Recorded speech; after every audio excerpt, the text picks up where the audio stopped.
How's it going, everybody? Welcome back to the Dungeon Sonus channel. My name is Cameron, and I will be your narrator for today. This is episode 5 in my Curse of Strahd campaign module audiobook, and will be the first part going over Chapter 4, Castle Ravenloft. Chapter 4 is by far the largest chapter in the entire module. The first part of Chapter 4 will be going over the random encounters that your player characters can run into, the first couple floors, as well as all of the things that lurk inside. From animated weapons, to vampire spawn, to bats, your player characters will surely have their hands full exploring this ancient castle. With all that being said, sit back, relax, and enjoy.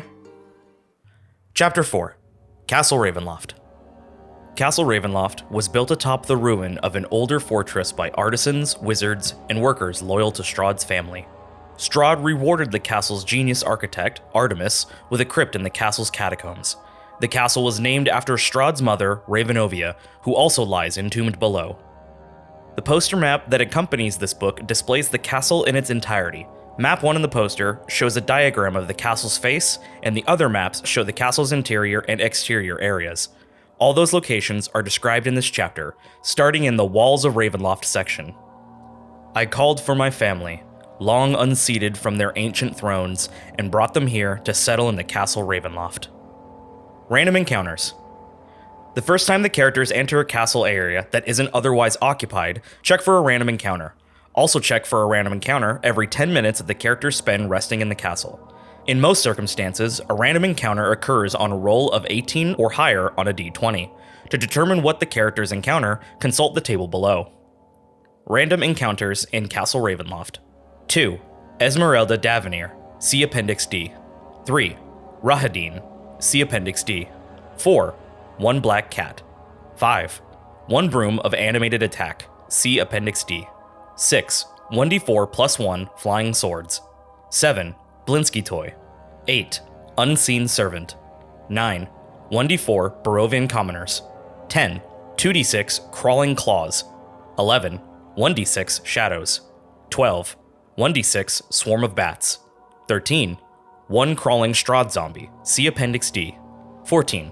1d4 plus 1 Vistani thugs. 15. 1d4 whites. 16. Trinket. 17. Giant spider cocoon. 18. 1 Barovian witch, see Appendix D. 19. 1d4 plus 1 vampire spawn. 20. Strahd von Zarevich, see Appendix D. Use the descriptions that follow to run each encounter. Random encounters A through C. Barovian commoners. A loud clamor fills the unhallowed halls of Ravenloft. Cries of "Kill the vampire" are mixed with bold voices shouting "Never again" and "To the crypts." Angry villagers who have entered the castle brandish torches and pitchforks in a ridiculous display of force. Everywhere they go, they shout for justice. They follow the characters unless prevented from doing so. As long as these Barovians are with the adventurers, random encounters occur on a roll of 9 or higher. Barovian witch. You hear a woman's scratchy voice calling out a name. "Grizzlegut, Grizzlegut, where are you? A pox on you, you mangy cat!" Through the darkness comes a crone wearing a pointed black hat and a burlap gown stained with soot. Characters can try to hide from the witch, who has dark vision, or catch her by surprise. This Barovian witch is one of the servants of Strahd, dwelling in area K56. She's calling out the name of her black cat familiar, which has gone missing. If the characters confront her, the old bat spits at them and begins casting a spell. This encounter happens only once. If this result comes up again, treat it as no encounter. Black cat. The darkness lets out a demonic hiss as a black cat darts out of the shadows, trying its best to avoid you. This familiar is searching for its mistress, a Barovian witch. It wants nothing to do with the characters, but attacks if cornered. If the characters capture or kill the cat, this encounter doesn't occur again. If this result comes up again, treat it as no encounter. Blinsky toy. A Blinsky toy is encountered only if the characters are moving about the castle, not resting. Otherwise, treat this result as no encounter. You find a discarded toy, something no child could love. The toy has a slogan stitched or printed on it in tiny letters. "Is no fun, is no Blinsky." Roll a d6 to determine the specific toy. 1. A plush werewolf stuffed with sawdust and tiny wood-carved babies. It has dull knife blades for claws and retractable teeth. 2. A smiling jester marionette with tangled strings and tiny copper bells sewn into its cap. 3. A wooden puzzle box, 6 inches on a side, carved with silhouettes of leering clown faces. The box rattles when shaken. A character who spends a short rest fiddling with the box can figure out how to open it with a successful DC 20 intelligence check. The box is empty, with nothing inside to explain the rattling. 4. A faceless doll in a wedding dress that has yellowed and frayed with age. 5. A vaguely coffin-shaped jack-in-the-box containing a pop-up Strahd puppet. 6. A spring-loaded set of wooden teeth with fangs, all painted white. The teeth gnash and chatter for 1 minute when the spring is wound tight, requiring an action, and released. Broom of animated attack. You hear a scratching noise. Out of the shadows comes a broom, sweeping its way towards you as though held by invisible hands. When it gets within 5 feet of a party member, the broom attacks. Crawling claws. A mob of severed hands with mummified flesh black with soot skitters out of the darkness across the dusty floor. The crawling claws gang up on one party member. During the confusion, one of the claws tries to crawl into the character's backpack and hide there. It makes a dexterity stealth check contested by the character's passive wisdom perception score. If the claw loses the contest, the character sees the claw enter the backpack. If the claw wins the contest, it waits until the character takes a long rest before scuttling out to attack. Crawling Strahd zombie. You hear the deathly groans of something vile. The groans are coming from a Strahd zombie that is missing both of its legs, so that only its head, torso, and arms remain. It uses its arms to drag itself across the floor. The crawling zombie has 15 hit points remaining. If the characters are moving quietly and not using light sources, they can try and hide from the crawling zombie. Random encounters D through S. Esmeralda Davenir. Esmeralda has cast a greater invisibility spell on herself and is stealthily exploring the castle. Choose one character in the back rank of the party's marching order and read the following text to the character's player. You feel a gentle tap on your shoulder, but see nothing behind you. If the character who is touched by Esmeralda reacts in an alarming or threatening manner, she hastily whispers, "Don't be frightened, we're on the same side." Esmeralda is hunting Strahd, but her efforts to corner the vampire have so far been thwarted, and she fears that she might be in over her head. If the characters don't ask her to join the party, she wishes them well and goes on her way, perhaps to be encountered again later.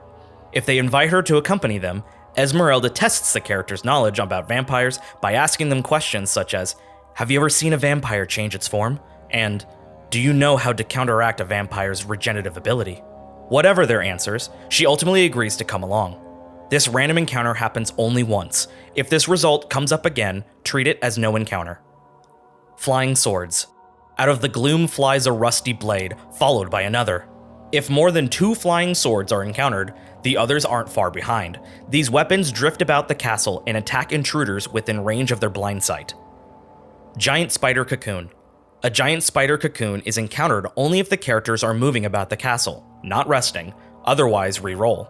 A white cocoon is suspended from the ceiling amid thick webs and appears to hold something human-like.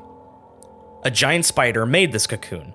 Characters who can reach it can cut it open to free whatever is inside. Roll a d6 to determine the cocoon's contents. 1. A wooden mannequin wearing a gown. 2. A Barovian witch. See Appendix D. She screams like a wild animal and begins casting spells. 3. A Strahd zombie. See Appendix D. It fights until killed. 4. A Barovian lunatic. Chaotic neutral, male commoner. If freed, he cackles until silenced or until a calm emotion spell is cast on him. A lesser restoration spell cures his madness, at which point he tries to flee the castle. 5. A dead Barovian that serves as host to a swarm of insects, spiders. The baby giant spiders, each one the size of a tarantula, crawl out of the Barovian's gaping mouth or burst forth from its distended belly. 6. A Vistani bandit. Chaotic neutral, male or female. The Vistani knows the castle's layout and helps the characters until Strahd or more Vistani appear, at which point the treacherous Vistani turns on the characters. Rahadin. If Rahadin was killed or captured in a previous encounter, this encounter doesn't occur. Otherwise, Strahd's mysterious Chamberlain approaches quietly. A character whose passive wisdom perception score meets or exceeds Rahadin's dexterity stealth check hear him. "The master wishes to see you," intones a grim voice in the darkness. Rahadin directs the characters to a random location in the castle, determined by rolling a d6. 1. Chapel, area K15. 2. Audience hall, area K25. 3. Study, Area K37. 4. Tower Roof, Area K57. 5. Wine Cellar, Area K63. 6. Torture Chamber, Area K76. Strahd isn't actually at the location unless the card reading, see Chapter 1, indicates that he is. If the characters ask Rahadin to lead the way, he declines. If the characters ask for directions, he tells them whether they need to ascend, descend, or remain on the level that they are at. If they attack him, he fights to the death. Otherwise, he doesn't leave until after they do. Shadows. If one or more characters have a passive wisdom perception score of 16 or higher, read, you can't shake the feeling that something is behind you. When you look back, you see a shadow, tall and still, but nothing of its dimensions that could cast it. If more than one shadow is present, the others are close by but hidden in the darkness. These undead shadows follow the characters but do not attack unless attacked first. They otherwise obey Strahd's commands. Strahd von Zarevich. Strahd makes a surprise appearance. A crack of thunder shakes the castle, stirring the dust and cobwebs. You hear a voice. Good evening. Any character who has a passive wisdom perception score lower than 19 is surprised as Strahd appears seemingly out of nowhere. The vampire prefers to attack a surprised character, choosing the one closest to him. Otherwise, see Appendix D for the vampire's tactics. Swarm of bats. You hear a peal of thunder, followed by the flapping of tiny black wings. Suddenly, a dark cloud of bats descends upon you. These bats are the servants of Strahd. They attack the characters without provocation. Random encounters, T through Z. Trinket. One random character finds a lost trinket. Read the following text to the player of that character. You kick something, a trinket buried in the dust. To determine what the character finds, roll in the trinkets table in Appendix A. Unseen servant. A curious object drifts into view as though held aloft by an invisible force. This unseen servant was created by Strahd and is permanent until destroyed. See the unseen servant spell in the player's handbook. Roll a d6 to determine what the servant is carrying, or choose one of the options below. 1. A tarnished silver platter with a lid, worth 25 gold pieces. If a character comes within 5 feet of the servant, it lifts the lid, revealing a bunch of moldy scones. The first character to eat a scone gains inspiration. On later occurrences of this encounter, the platter holds a crawling claw that attacks the nearest character. 2. A silver goblet, worth 50 gold pieces, filled to the brim with wine. A character who drinks the wine must make a DC 15 Constitution saving throw, taking 44 8d10 poison damage on a failed save, or half as much damage on a successful one. On future occurrences of this encounter, the wine acts as a potion of healing. 4. A gold candelabra, worth 150 gold pieces, with 3 branches, each one holding an unlit candle. 4. A purple silk handkerchief with white ruffled edges, worth 1 gold piece. On future occurrences of this encounter, the handkerchief is smeared with fresh blood. 5. A crystal dinner bell, worth 25 gold pieces. The unseen servant rings the bell if the characters come within 10 feet of it. The sound attracts 1d4 hungry vampire spawn, see below, which arrive in 1d4 plus 1 rounds. 6. A wizard spellbook with a black velvet dust jacket over its stitched leather cover. The book contains all the spells Strahd has prepared. See Appendix D. On subsequent occurrences of this encounter, the tome is a non-magical leather-bound storybook worth 25 gold pieces. Vampire spawn. If any character has a passive wisdom perception score of 16 or higher, the party isn't surprised. In that case, read, creatures with pale flesh scuttle across the ceiling like spiders, their red eyes glowing in the dark. As they draw near, their cracked and blood-stained lips open wide, revealing sharp fangs. These minions of Strahd, former adventurers all, creep along ceilings and drop down on unsuspecting prey. The vampire spawn fight until destroyed. Vistani thugs. You hear voices with thick accents. A small group of Vistani, neutral evil, male and female human thugs, claim that they were the vampire's captives, only recently escaped from the castle's dungeon, and they offer to help the party. In truth, they are loyal to Strahd and betray the characters as soon as he appears. If the characters accept their offer, the Vistani pretend to be the party's allies for as long as they remain with the party, or until Strahd appears. If the characters leave the castle, the Vistani accompany them, since choosing to remain in the castle would likely arouse the character's suspicion. Treasure. One Vistani thug carries a pouch that holds 2d8 small gemstones, 50 gold pieces each. Whites. The air grows much colder, and you hear the march of footsteps drawing near. If the characters are moving quietly and not carrying light sources, they can try and hide from the whites. These undead soldiers once served as guard captains in Castle Ravenloft. They still wear bits of tattered livery and attack the living on sight. Treasure. The whites carry longswords that have the crest of Barovia worked into their crossguards.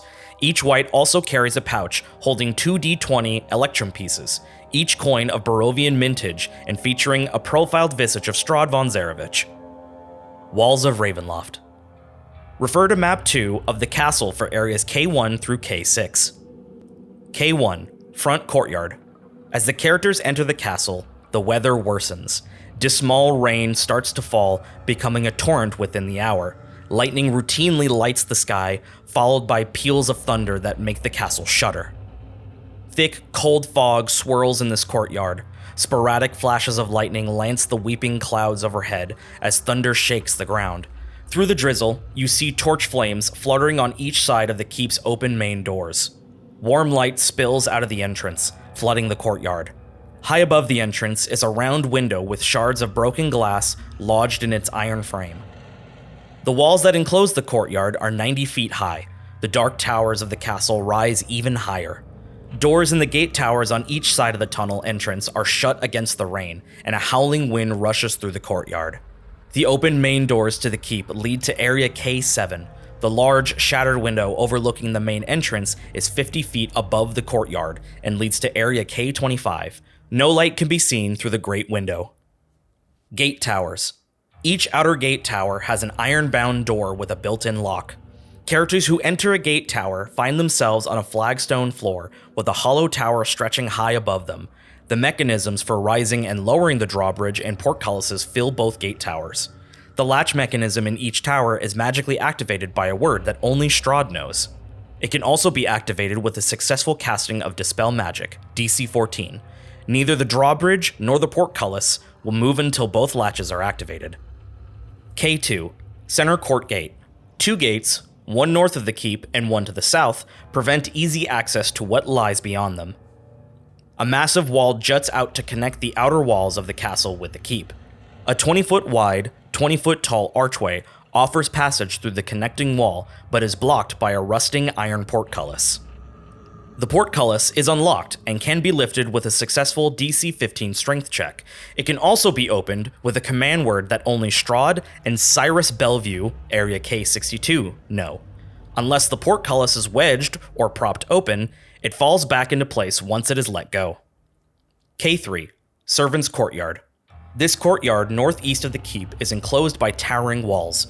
A stone carriage house with hinged wooden doors stands silent in the corner where the outer walls meet.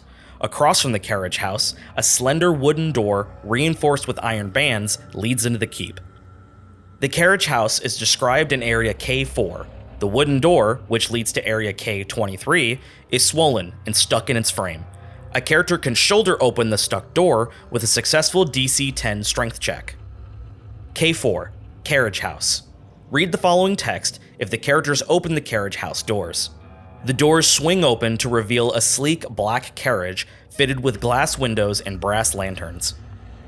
K5, Chapel Garden. At the back of the keep, behind towering buttresses and tall, boarded-up stained glass windows, a small garden struggles to survive. Small flowers press skyward against the gloom. A pair of large iron gates blocks the way to some kind of overlook.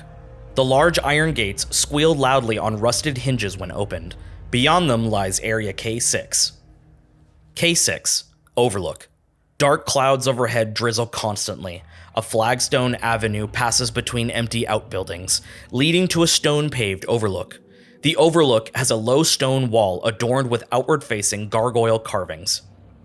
If a character peers over the balcony, read, a flash of lightning illuminates the dismal village of Barovia, its rooftops visible above a smothering blanket of fog 1,000 feet below.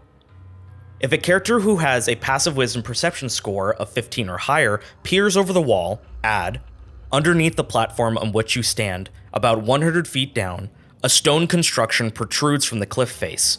3 dirt-caked windows are set into it.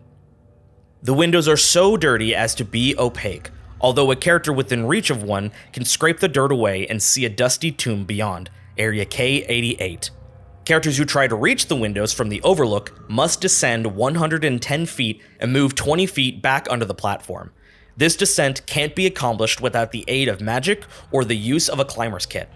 Anyone who falls from the overlook plummets 1,000 feet. Fortunes of Ravenloft. If your card reading indicates an encounter with Strahd in this area, he is looking out over the balcony. Main floor. Refer to map 3 of the castle for areas K7 through K24. K7.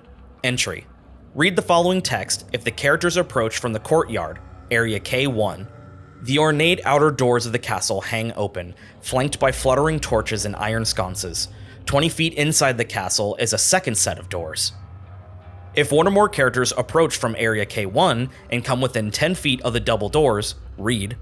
The doors in front of you suddenly swing open, revealing a grand hall filled with the sound of organ music. If the characters approach from area K8 and have not yet visited this area, read. A set of double doors to the west appears to be, or to lead to, an exit from the castle. If the characters enter from either direction, read. Overhead in the vaulted entry foyer, 4 statues of dragons glare down, their eyes flickering in the torchlight. If anyone except Strahd enters this area through the doors that adjoin area K8, the dragons come alive, drop to the floor hissing and spitting, and attack. The dragons don't attack characters who enter this area from area K1, heading east. The dragons are 4 red dragon wormlings, and they have instructions to allow guests to enter the castle, but not to leave it. If intruders vacate this area, the dragons fly up to their perches and revert to stone. In their stone forms, they are impervious to weapon damage. The dragons never leave the room. K8. Great Entry. Cobwebs stretch between the columns that support the vaulted ceiling of a great, dusty hall dimly lit by sputtering torches and iron sconces. The torches cast odd shadows across the faces of 8 stone gargoyles, squatting motionless on the rim of the domed ceiling. Cracked and faded frescoes are covered by decay. Double doors of bronze stand closed to the east. To the north, a wide staircase climbs into the darkness. A lit hallway to the south contains another set of bronze doors, through which you hear sad and majestic organ tones. The southern hallway is described in area K9. The wide staircase leads up to area K19. If the characters are here by invitation, add the following. An elf with brown skin and long black hair descends the wide staircase, quiet as a cat. He wears a gray cloak over black studded leather armor and has a polished scimitar hanging from his belt. "My master is expecting you," he says. The elf is Rahadin, the castle chamberlain. See Appendix D. He fights only if attacked. Otherwise, he leads the characters to the dining hall, area K10, points them inside, pulls the door shut behind them, and withdraws to area K72 by way of the South Tower stair, area K21. Development. After all the characters leave this room, the 8 gargoyles attack any character who dares to return. The gargoyles also swoop down to fight if they are attacked. When the gargoyles attack, the turbulence in the air from their wings extinguishes the feeble torches in the sconces, plunging the hall into darkness unless the characters have light sources. K9. Guests Hall. Torchlight flutters against the walls of this vaulted hall. To the east, an arched hallway stretches for 20 feet, ending at a spiral staircase that goes up and down. Next to the hallway, a suit of armor, oiled and glistening, stands at attention in a shallow alcove. To the west, large double doors hang slightly open, and a steady bright light escapes through the opening. Swells of organ music come from behind the doors, spilling their melody of power and defeat into the hall. The suit of armor standing in the alcove is merely a normal suit of plate armor that is well cared for. The staircase leads down to area K61 and up to area K30. The double doors provide access to area K10. K10. Dining Hall. The first time the characters enter this room, read. 3 enormous crystal chandeliers brilliantly illuminate this magnificent chamber. Pillars of stone stand against dull white marble walls, supporting the ceiling. In the center of the room, a long, heavy table is covered with a fine white satin cloth. The table is laden with many delectable foods: roasted beast basted in a savory sauce, roots and herbs of every taste, and sweet fruits and vegetables. Places are set for each of you with fine, delicate china and silver. At each place is a crystal goblet filled with an amber liquid with a delicate, tantalizing fragrance. At the center of the far west wall, between floor to ceiling mirrors, stands a massive organ. Its pipes blare out a thunderous melody that speak in its tones of greatness and despair. Seated at the organ, facing away from you, a single caped figure pounds the keys in raptured ecstasy. The figure suddenly stops, and as a deep silence falls over the dining hall, it slowly turns towards you. The figure is an illusion of Strahd. It welcomes the characters and invites them to dine. The illusion acts like Strahd and plays the part of the gracious host, speaking kindly and telling the characters that they're free to explore the castle. Strahd might talk about his family or shed light on the castle's history, but the illusion provides no useful information about the castle's inhabitants, treasures, or dangers other than to say that the castle doesn't receive many guests. The illusory vampire converses with the characters for no more than 3 rounds, never moving from the organ bench.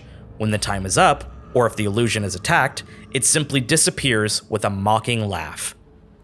The moment the figure disappears, a fierce, bone-chilling wind rises up and roars through the hall, putting out all of the flames.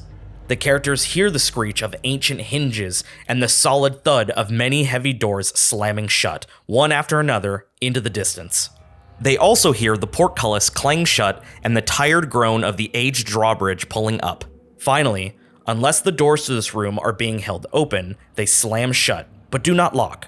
If the characters open the doors, they see that all the torches in areas K7, K8, and K9 have gone out. The organ appears locked in place and immovable, but a character who makes a successful DC 20 Wisdom Perception check notices scratch marks on the floor that suggest that the organ can slide outward. A character who tries pushing various keys and pedals discovers that one of the pedals, when depressed, causes the organ to slide outward about 2 feet, allowing access to a secret door in the back wall that swings open into area K11. Because this secret door is hidden behind the organ, it can't be found and opened until the organ is moved out of the way.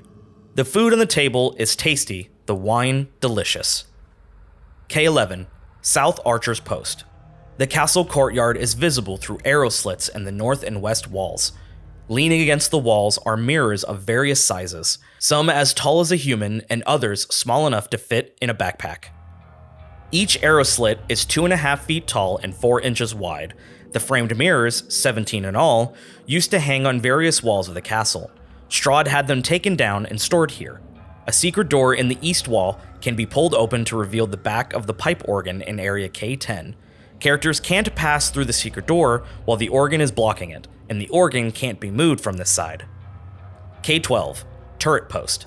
A high domed ceiling caps the 30-foot wide octagonal room before you.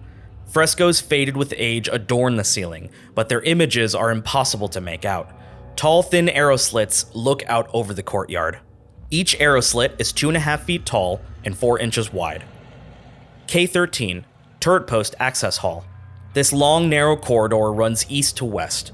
Cobwebs fill the hall, obstructing sight beyond a few feet. K14, Hall of Faith. This grand hall is choked with dust and stretches into darkness ahead. Webs hang from the arched ceiling like drapes, and life-size statues of knights line the hallway on both sides, their eyes seeming to watch you. The statues are harmless. Their moving eyes are a simple optical illusion. Double doors stand on both ends of the hall. Above the doors, leading to area K15, hangs a symbol of beaten bronze that looks like a rising or setting sun.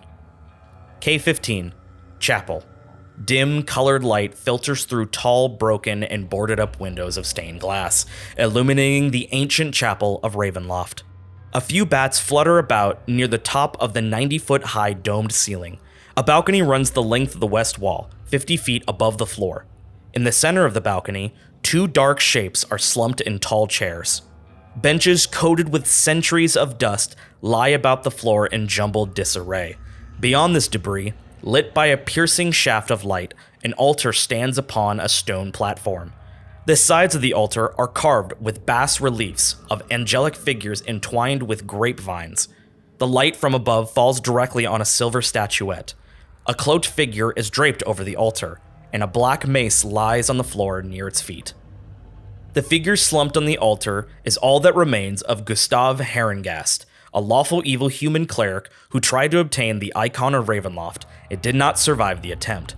See treasure below for more information on the icon and Gustav's possessions.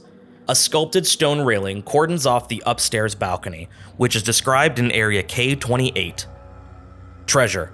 The statuette on the altar is an artifact called the Icon of Ravenloft. See Appendix C. Any evil creature that touches the statuette must make a DC 17 Constitution saving throw, taking 88 16d10 radiant damage on a failed save, or half as much damage on a successful one. The statuette is safe for all creatures to handle once it is no longer in contact with the altar. Gustav's corpse wears a handsome, fur-lined black cloak embroidered with golden thread, worth 250 gold pieces, and a suit of chainmail, both non-magical. Gustav's black mace is a mace of terror. Fortunes of Ravenloft. If your card reading reveals that a treasure is here, it lies on the floor behind the altar. If your card reading indicates an encounter with Strahd in this area, he is among the bats fluttering below the ceiling, or he is standing on one end of the chapel, a dark shape in the vast hall. K16, North Chapel Access. This arched room connects a vast chamber to the east and a staircase that rises to the west. Alcoves in the north and south walls hold 80-foot-tall sculptures of helmed knights with muscular builds. Black shadows fall across their faces. The statues are harmless. The vast chamber to the east is the chapel, area K15. The staircase to the west is described in area K29. K17, South Chapel Access. This arched room connects a vast chamber to the east and the landing of a staircase to the west. To the left of the landing, the stairs curl down into darkness. To the right, the stairs climb into thick drapes of cobwebs. Alcoves in the north and south walls hold 80-foot-tall sculptures of helmed knights with bright blades. Black shadows obscure their faces. The statues are harmless. The vast chamber to the east is the chapel, area K15. The staircase to the west is described in area K18. K18, High Tower Staircase. The large flagstones of this spiraling staircase lead up and down around a 20-foot wide stone core. Cobwebs fill the staircase, making it difficult to see even the ceiling. Heavy beams sag overhead from centuries of supporting weight. The staircase starts at area K84 and spirals upward around a central shaft, area K18A, climbing 300 feet to the top of the high tower, area K59. A recently constructed masonry wall blocks the staircase 10 feet below the landing west of area K17. A chink in this wall allows gas, or a vampire in gaseous form, to pass from one side of the wall to the other. A character who inspects the wall closely can spot the chink with a successful DC 10 Wisdom Perception check. The wall is too sturdy for characters to knock down, but they can create a hole wide enough to crawl through in 1 hour, or reduce the entire wall to a pile of masonry bricks and rubble in 2 hours. 30 feet below the masonry wall and 50 feet above the foot of the steps, a small crack has formed in the outer wall of the stairwell. The crack is a half an inch wide, 5 inches tall, and 12 inches deep. It leads to the castle's wine cellar, area K63. Characters can notice the crack automatically as they climb or descend the stairs. Widening the crack enough to squeeze through the wall requires major excavation and would take several days. The shaft that these stairs wrap around, area K18A, runs vertically from area K59 to area K84 without any holes or obstructions. The inner wall of the stairwell, between the staircase and the shaft, is solid. K18A, High Tower Shaft. Characters can access this 10-foot diameter, 390-foot tall stone shaft from the top or the bottom of the high tower, areas K59 and K84 respectively. The shaft is dark and choked with cobwebs. A rushing wind causes the webs to stir. Climbing the shaft is impossible without the aid of magic or the use of a climber's kit, since there are few handholds. The bats in the catacombs, area K84, fly up the shaft at night, exiting Castle Ravenloft through various arrow slits and holes in the tower's peak, area K59. After feeding, they return by the same route. K19, Grand Landing.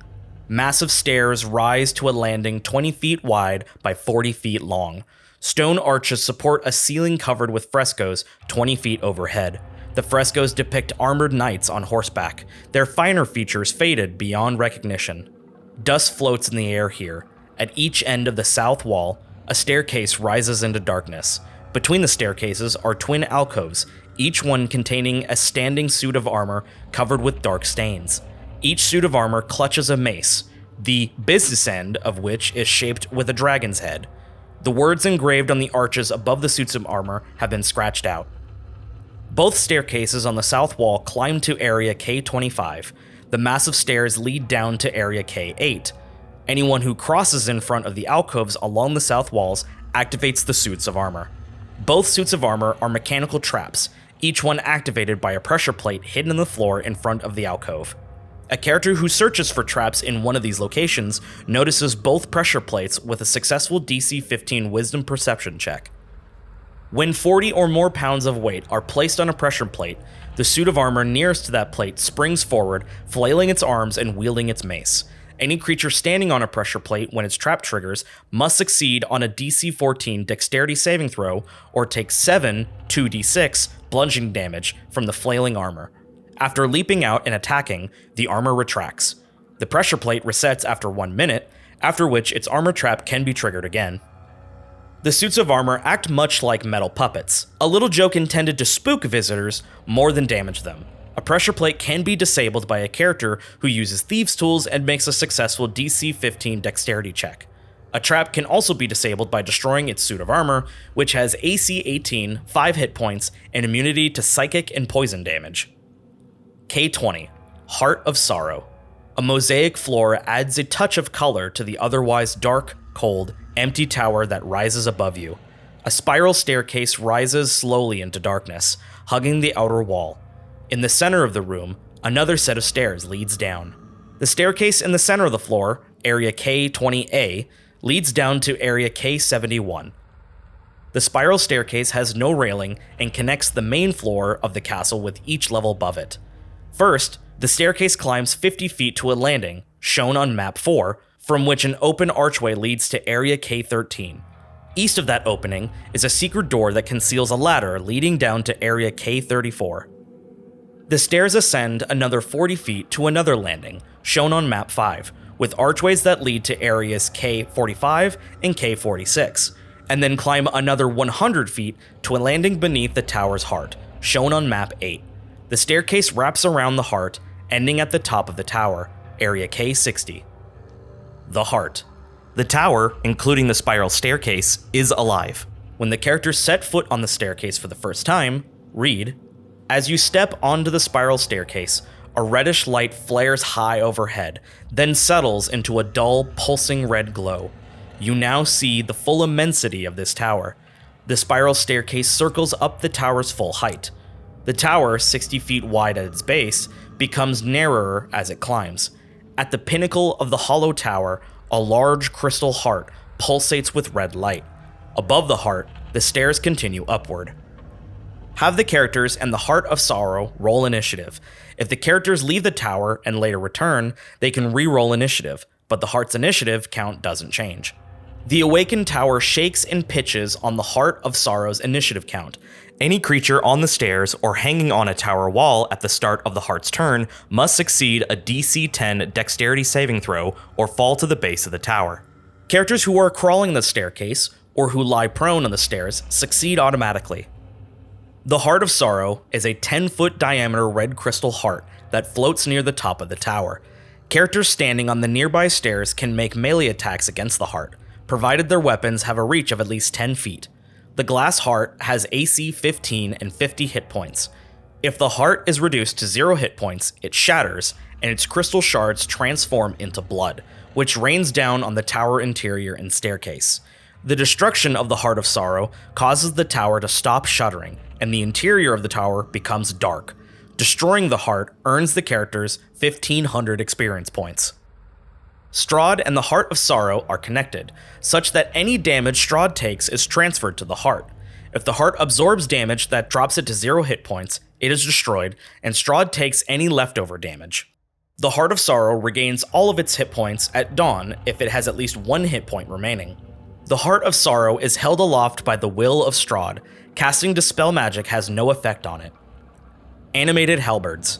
Mounted on the walls along the section of staircase nearest the heart are 10 animated halberds. Use the stat block for the flying swords in the monster manual, but increase each halberd's damage to 1d10 plus 1 and reduce its AC to 15. The halberds attack any creature that threatens the Heart of Sorrow. Vampire Spawn. Strahd senses if any damage is done to the Heart of Sorrow and sends 4 vampire spawn to destroy those responsible. These vampire spawn are former adventurers whom Strahd defeated long ago. They use their spider climb feature to scuttle along the tower walls and arrive in 3 rounds. K20A, Tower Hall Stair.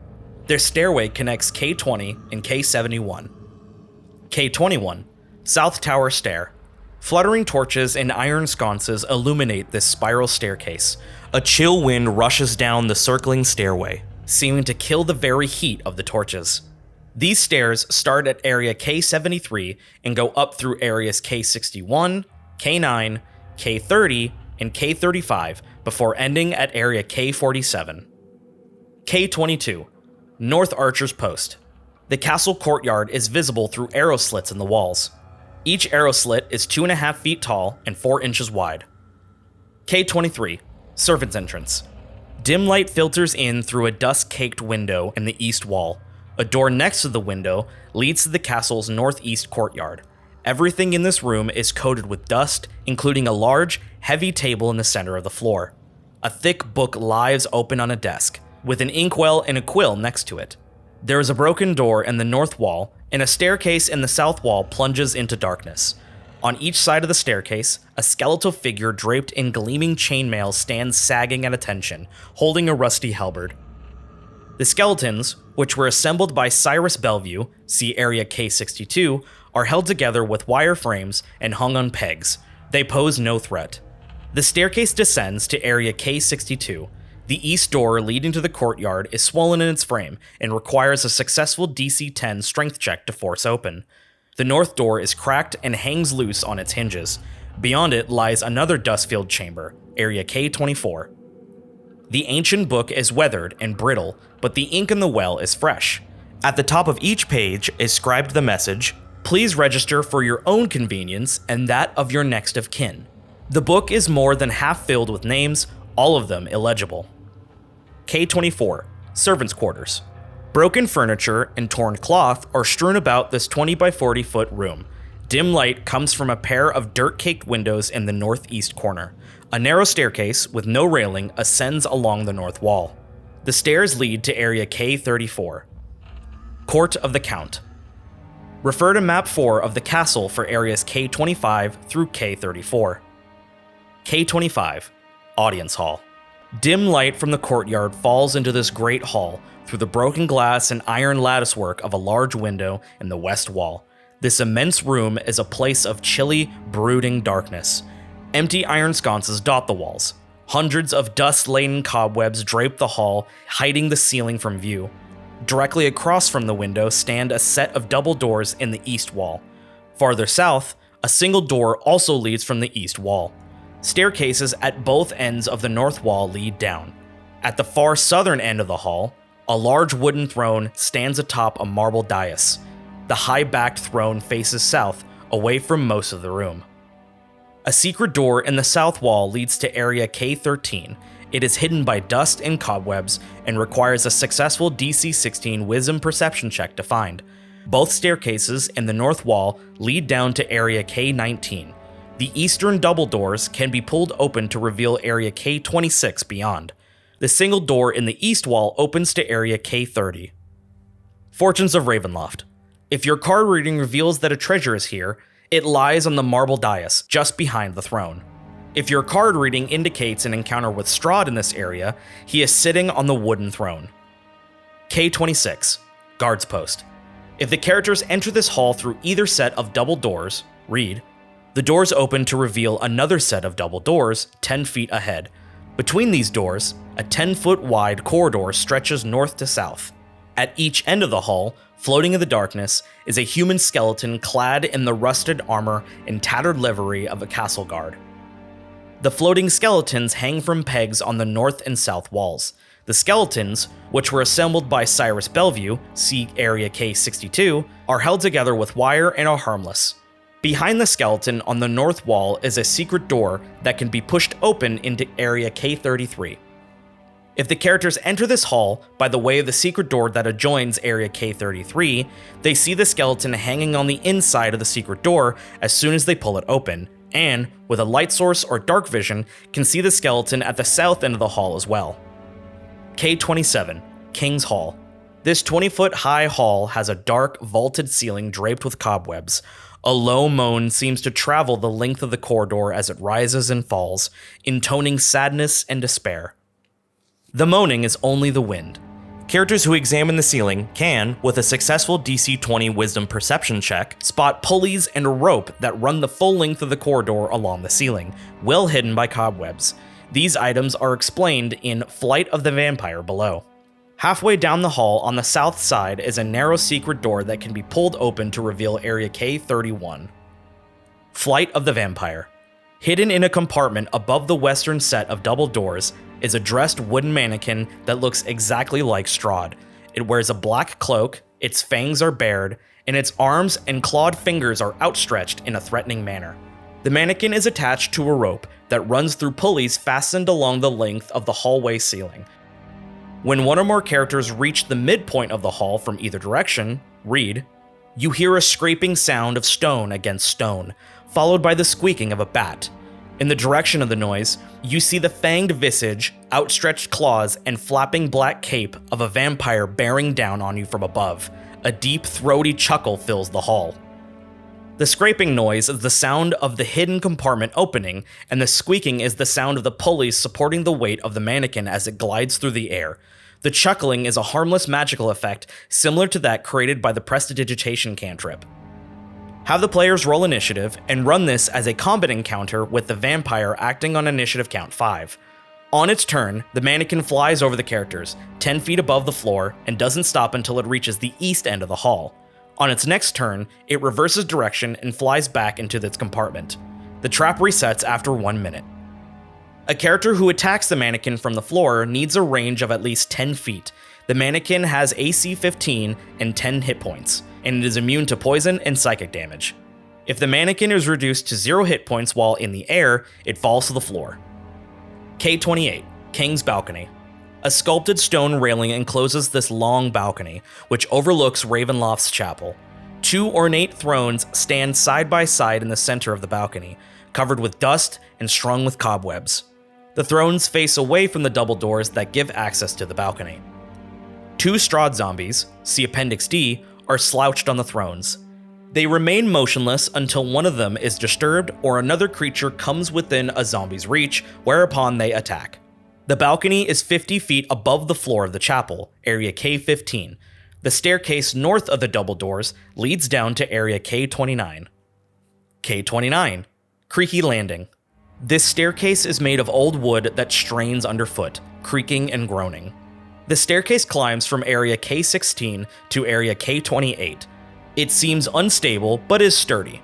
The creatures in Area K28 can't be surprised by anyone climbing the creaky steps. K30, King's Accountant. Dusty scrolls and tomes line the walls of this room. More scrolls and books lie scattered on the floor, around 4 heavy wooden chests fitted with sturdy iron locks. The only unobstructed floor space is directly in front of the doors of the east and west walls. In the center of this clutter stands a great black desk. A figure crouches atop a tall stool, scratching on a seemingly endless scroll of paper with a dry quill pen. Nearby, a tasseled rope hangs from a hole in the ceiling. The figure is Leif Lipsiege, chaotic evil, male human commoner, an accountant. He is chained to the heavy wooden desk and has no interest in the characters or their concerns. Under no circumstances does he volunteer to leave the room. Leif pulls the rope the instant he feels threatened. Pulling the rope requires an action. When the rope is pulled, a tremendously loud gong sounds. One or more creatures arrive 1d6 rounds later, attacking any characters still in the room. Determine the creatures randomly by rolling a d4. 1. 1d6 shadows. 2. 1d4 vampire spawn. 3. 1d4 whites. 4. 1 Wraith, and 1d4 plus 1 Spectres. Leif was pressed into service by Strahd many years ago. He keeps all the books for Strahd, recording the vampire's riches and conquests. Leif has been here longer than he can remember. He is grumpy because Strahd doesn't allow him to know about all of his treasures. Even so, Leif has found out where one of Strahd's secret treasures lies.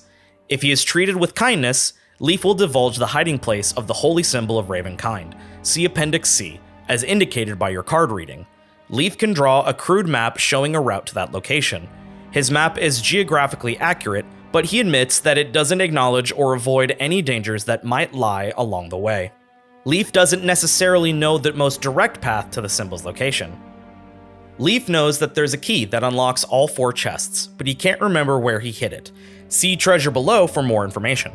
The western door leads to Area K25. The eastern door provides access to a staircase, Area K21, that leads down to Area K9 and up to a landing outside Area K35, continuing upward from there to Area K47.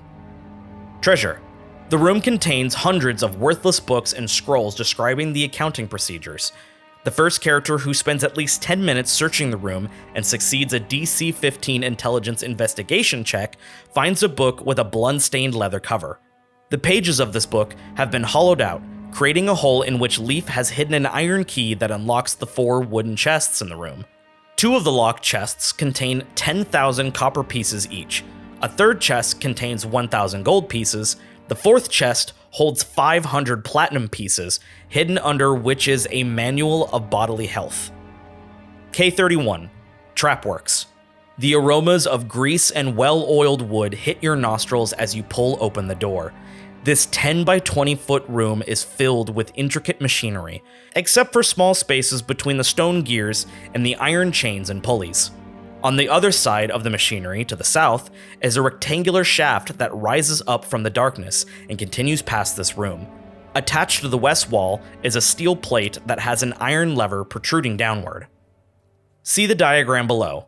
The shaft, Area K31A, descends 90 feet from here to Area K61, and ascends 40 feet to Area K31B.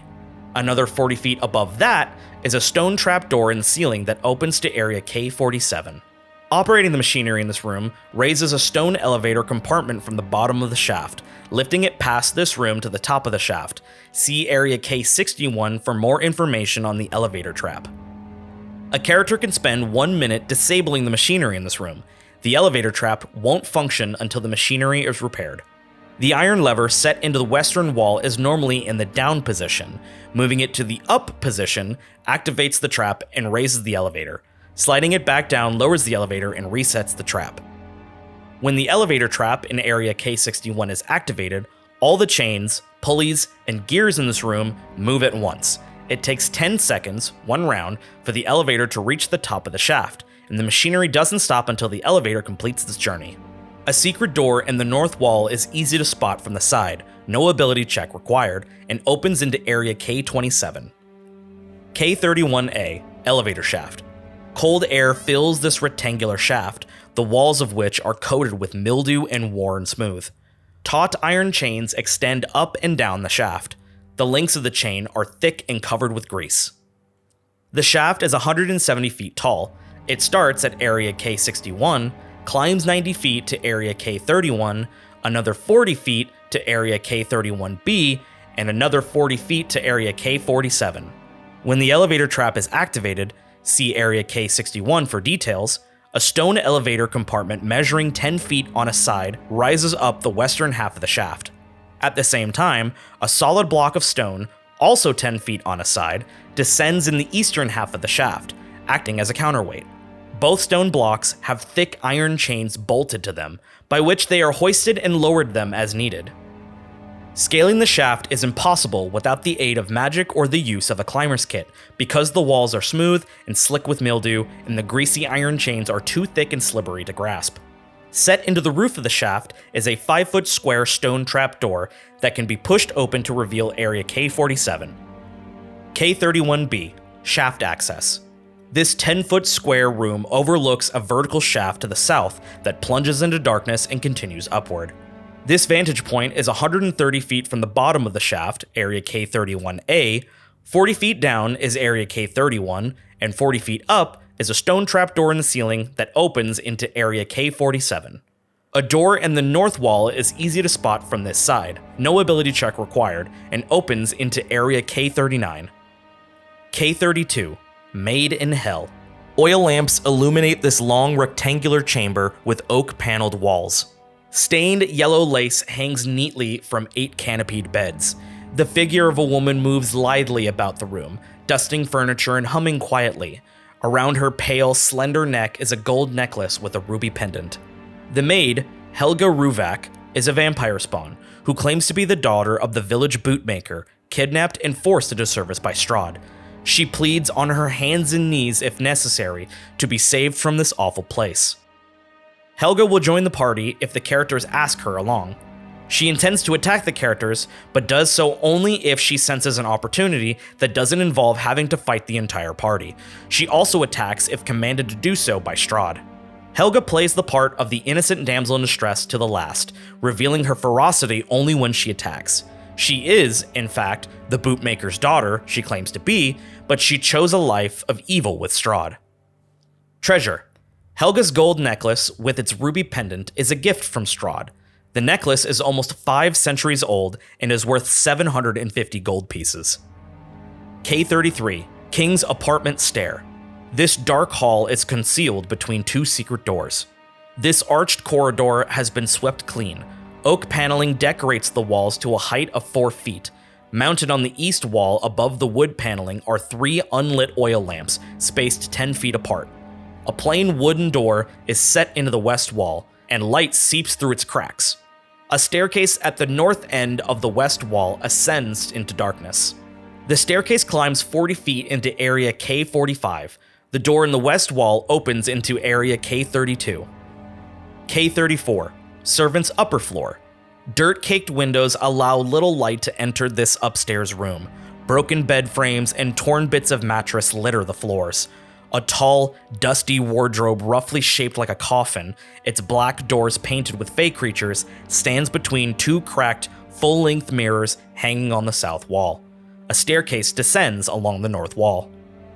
If someone opens the wardrobe, read, a plain white dress, yellowed with age, flies out of the wardrobe and begins to dance in the middle of the room. The dress flaps around to the music of the storm. If anyone touches the dancing dress, it collapses in a lifeless heap on the floor. Otherwise, it dances forever. Hanging in the wardrobe are a few rotted servants' uniforms, none of which are animate or valuable. Set into the south wall, behind the hanging mirror west of the wardrobe, is a secret door. It can be pulled open to reveal a closet choked with dust and cobwebs, and that contains a wooden ladder that leads up 20 feet to another secret door in the tower stairway, area K20. The staircase leads down to area K24. Rooms of Weeping. Refer to map 5 of the castle for areas K35 through K46. K35, Guardian Vermin. A door of delicately engraved steel stands at the west end of this short, dark hallway. Intricate details stand out clearly on the door's surface. The door seems to shine with a light of its own, untouched by time. Flanking the door are 2 alcoves in shadow. A dark, vaguely man-shaped figure stands in each alcove. The dark figures are 4 swarms of rats, piled on top of one another to form man-like shapes, 2 swarms per alcove. These rats are under Strahd's control and attack anyone that tries to move through this area. The steel door is engraved with images of a human king in armor astride a horse, a majestic range of mountains, and shooting stars in the background. Tiny figures of people and wolves frame the image. K36, Dining Hall of the Count. Dust assaults your lungs. A sweet yet pungent smell of decay fills this room, in the center of which stands a long oak table. A blanket of dust covers the tabletop and its fine china and silverware. In the center of the table, a large, tiered cake leans heavily to one side. The once white frosting has turned green with age. Cobwebs hang like dusty lace down every side of the cake.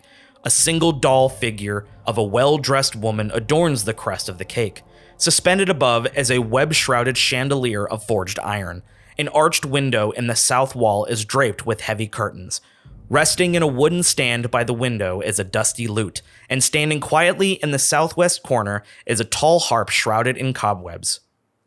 The wedding cake is over 4 centuries old, kept in its current rotting state by the will of Strahd.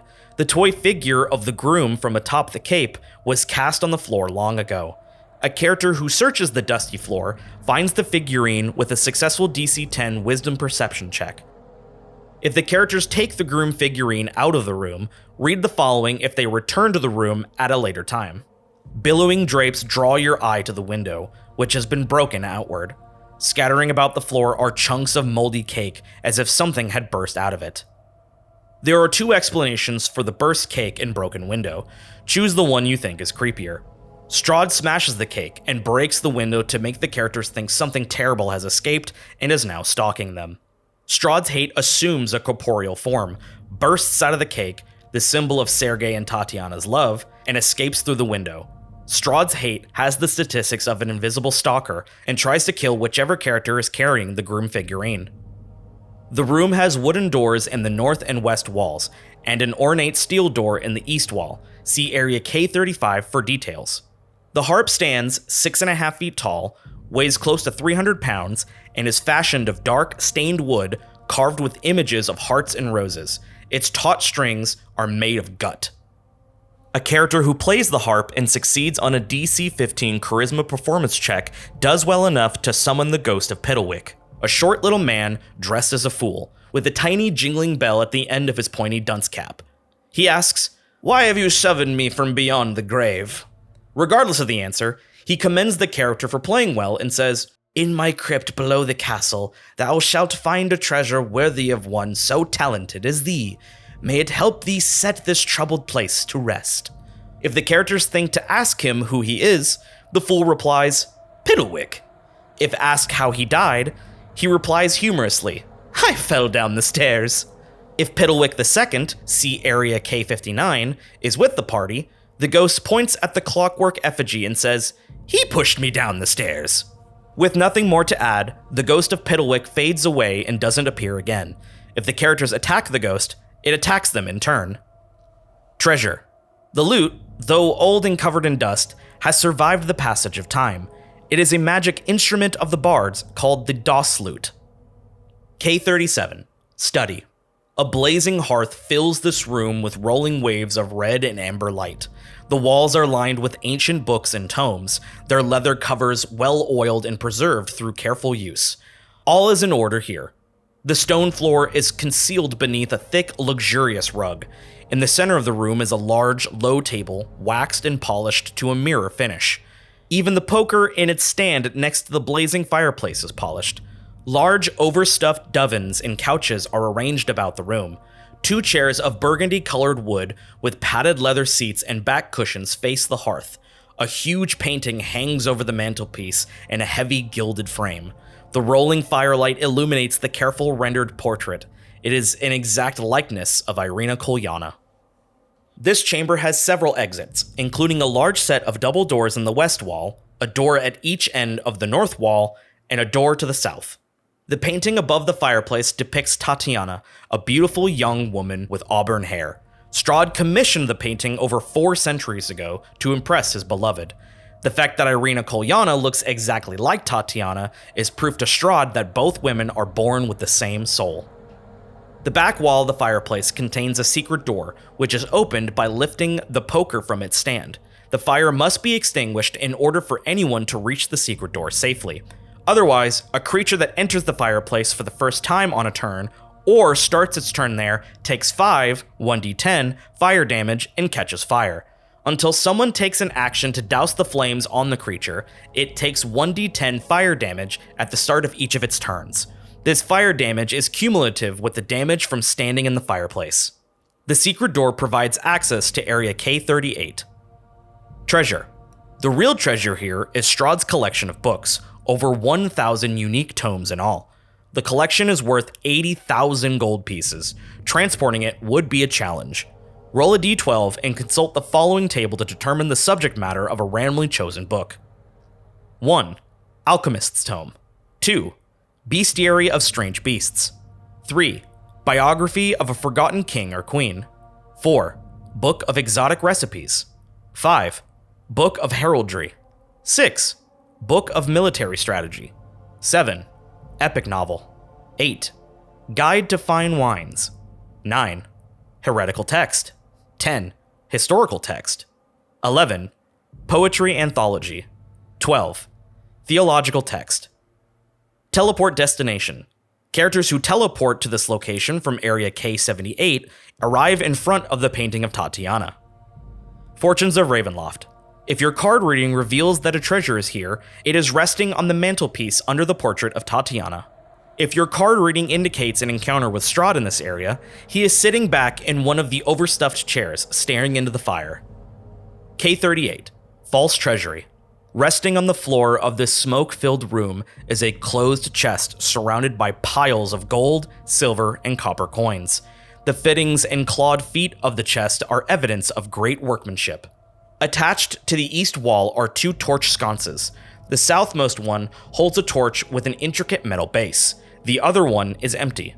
A skeleton in broken plate armor lies against the wall. The skeleton's right hand is in its throat, and its left hand holds the matching torch from the empty sconce. The coins scattered around the trapped chest total 50 gold pieces, 100 silver pieces, and 2,000 copper pieces. The chest weighs 40 pounds and is unlocked. When opened, it releases a cloud of sleeping gas that fills the room. Any creature in the room must succeed on a DC 18 Constitution saving throw or be paralyzed for 4 hours.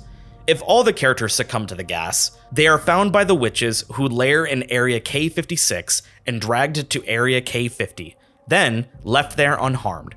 If even one character resists the effect of the gas, the witches do not appear. The armored skeleton on the floor is all that remains of an adventurer. His corpse has nothing of value. Secret Doors. This room is concealed behind 2 secret doors. The secret door to the west is set into the back wall of the fireplace, Area K37, and can be pulled open from within this room by lifting a simple locking mechanism, which is connected to the poker in the study. It's possible that a character might open the secret door inadvertently by lifting the poker in Area K37. Characters can otherwise locate the secret door normally, but a successful check doesn't reveal the mechanism to open it. That can be found only through trial and error, or the characters can bypass the mechanism with a knock spell, or a similar magic. The secret door on the northern end of the east wall is sealed shut. If the torch is taken from the skeleton's hands and placed back in the empty sconce, the secret door swings inward, revealing Area K39 beyond. Removing the torch from its sconce at any time causes the secret door to close and lock shut, becoming sealed as before. Characters can locate the secret door normally, but a successful check doesn't reveal the mechanism to open it. That can only be found through trial and error, or the characters can bypass the mechanism with a knock spell or similar magic. K39, Hall of Webs. This ancient hall is choked with spider webs broken by a single clear path down its center. The hall has an arched ceiling 20 feet overhead, hidden behind thick webbing. At the eastern end are a pair of arched bronze doors of ornate design. These doors can be pulled open to reveal Area K40 beyond. Most of the hall is full of giant spider webs. See Dungeon Hazards in Chapter 5, Adventure Environments, of the Dungeon Master's Guide. Characters who stray from the unobstructed path through the webs risk becoming stuck. Secret Doors. At the west end of the hall are 2 secret doors. The secret door on the west wall can't be opened from this side, except by magic, such as a knock spell. See Area K38 for more information on this secret door. If the characters pass through this door coming through Area K38, it closes and locks behind them if they don't take measures to prop it open. A narrow secret door at the western end of the south wall is hidden behind a mass of webs. If these webs are cleared away, characters can search for the secret door, finding it with a successful DC 15 Wisdom Perception check. The door can be pulled open to reveal Area K31B. K40, Belfry. You can hear the rain and thunder outside, and the air here is cold and damp. Veins and curtains of webbing fill the room, making it hard to gauge its width and depth. A single narrow path leads to the dark center of the room, where a rope dangles from high above. The rope is attached to a great bell mounted in a wooden framework 50 feet overhead. Pulling the rope or attempting to climb it brings forth a loud, long gong. This sound causes 5 giant spiders to drop from their webs and attack. The spiders attack only if they are attacked, or if the bell is sounded. Most of the belfry is filled with giant spider webs. See Dungeon Hazards in Chapter 5, Adventure Environments of the Dungeon Master's Guide. Characters who blunder into them risk becoming stuck. At the west end of the north wall, behind thick webs, is a secret door that opens into area K41. K41, Treasury. This octagonal vault is free of dust and cobwebs. The domed ceiling 40 feet above is painted black and sparkles with a display of stars in unfamiliar constellations. Barely contained within this vault is a square tower 20 feet on a side and 30 feet high, with arrow slits on all sides and a battlemented roof. The domed ceiling is coated with dry pitch. The stars are shards of glowing crystal embedded in the pitch, each one as bright as a candle flame. Thanks to the starry night sky, the vault is dimly lit. The plundered riches of Strahd's secret hoard lie within this adamantine tower, which is actually a Darren's instant fortress. See Chapter 7, Treasure of the Dungeon Master's Guide. Only Strahd knows the command word to alter its shape and size, which can't be done until every bit of treasure inside is removed. Only Strahd can open the 2 means of entry: a sealed adamantine door set into the base of the tower on the north side, and an adamantine trapdoor on the roof. The arrow slits of the tower are 4 inches wide and 2 feet tall, and the walls of the fortress are 3 inches thick. Characters who are able to reduce their size or assume gaseous form can enter the tower through these slits. Treasure.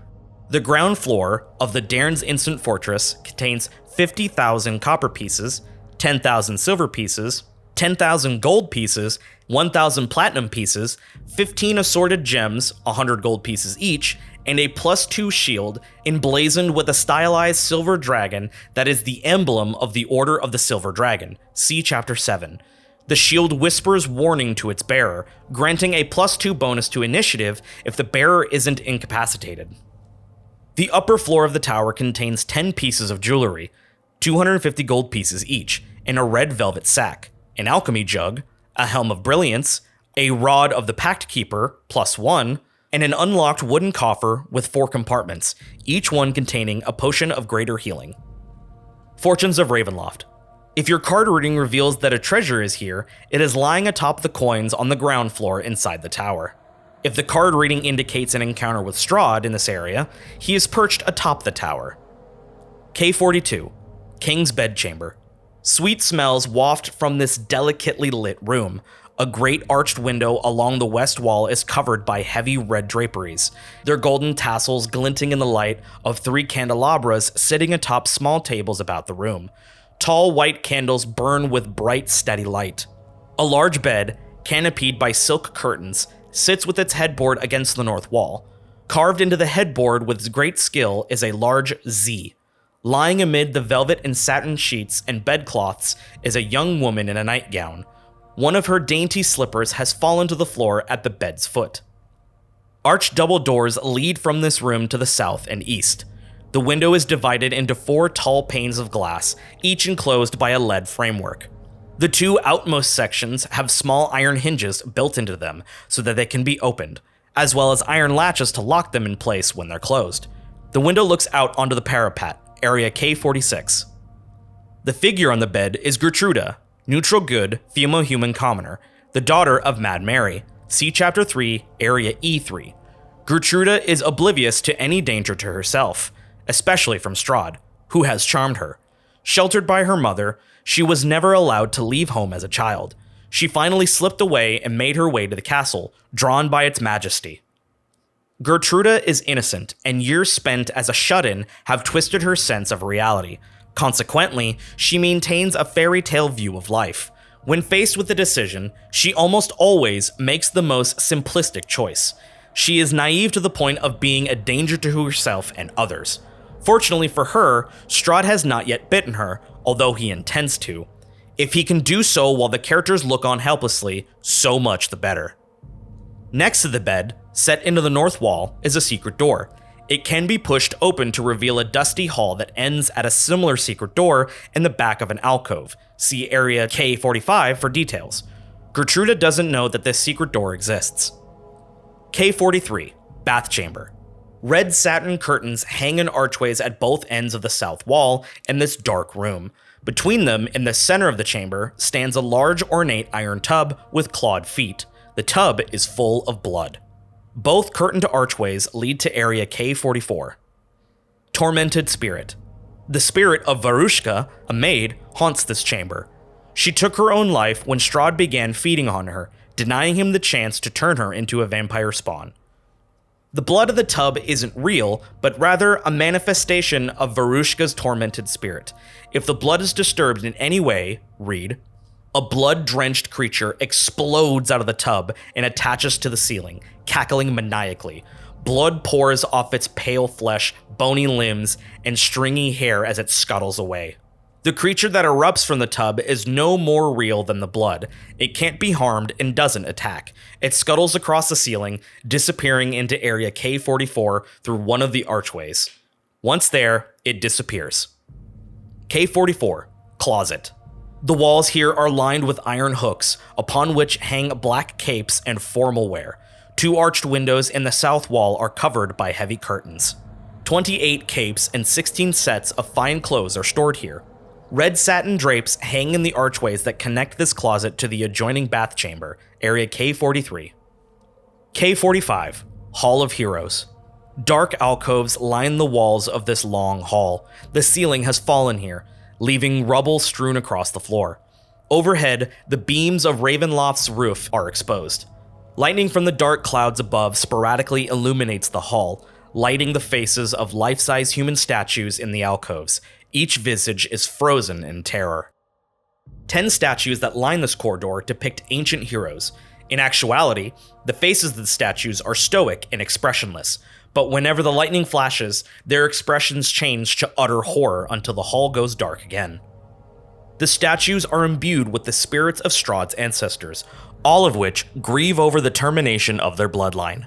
Each spirit will answer one question if addressed directly. The spirit's answers are always short and vague, and there is a 20% chance that a spirit's answer is wrong. The stairs at the west end of the hall descend 40 feet to area K33. An open archway to the east reveals a tower landing beyond, part of area K20. K46, Parapets. You stand on a 10-foot wide walkway that encircles most of the keep. The drizzle of rain continues, punctuated by the occasional clap of thunder or stroke of lightning. Far below these parapets are the shining wet cobblestones of the courtyard. The walkway runs around the front of the upper portion of the keep. Battlemented walkways extend from the keep north, south, and east to the outer walls of the castle as well. See Map 2 for the length and location of the castle walls. All the windows leading from this area into the keep are shut and locked, but can easily be broken. If the characters loiter on the parapets or atop the castle walls for more than 5 minutes, they encounter Strahd's animated armor, see Appendix D, making the rounds. It patrols the parapets and the outer walls of Ravenloft day and night. Under a darkened sky, characters without dark vision are more likely to hear the clatter of armor approaching before they can see it. The armor can't be salvaged if it is reduced to 0 hit points.